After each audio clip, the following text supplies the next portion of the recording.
દાહોદ જિલ્લામાં રખડતા ઢોરનો ત્રાસ ફરી એક વખત સામે આવ્યો। ન માત્ર શહેરી વિસ્તાર પરંતુ હવે તો હાઈવે પર પણ રખડતા ઢોરે અડીંગો જમાવ્યો છે।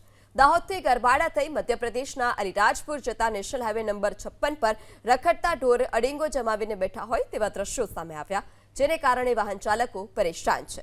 ઘણીવાર રખડતા ઢોરને કારણે અકસ્માતની ઘટના પણ બને છે। લોકોની માંગ છે કે રખડતા ઢોરના માલિકો સામે કાર્યવાહી કરવામાં આવે। તો આ તરફ દાહોદથી અડીને આવેલા ઇન્દોર અમદાવાદ હાઈવેની વચ્ચે ડિવાઈડર પર ઘાસ ઉગી નીકળતા જ ઘાસ ખાવા માટે રખડતા ઢોર ત્યાં પહોંચતા હોય છે, જેને કારણે વાહન ચાલકોને પણ હાલાકી પડી રહી છે। દાહોદ અને અલીરાજપુર જોડતો રસ્તો છે।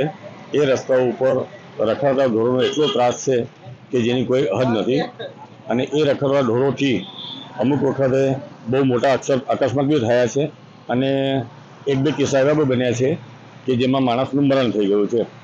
તો મહેરબાની કરવી કે રખડતા ઢોરોને અટકાવો અને કંઈ પ્રશાસન એનો ઉપયોગ કરે તો મને ઈચ્છા છે।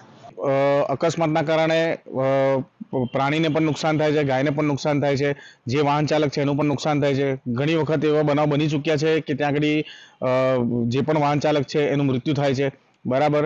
અમે પણ અમુક વાર ત્યાંથી પસાર થઈ ચૂક્યા છીએ। ઘણી વખતે ગાય અચાનક રસ્તામાં આવી જાય છે તો એને બચાવવામાં અમારું પણ નુકસાન થયું છે, બરાબર।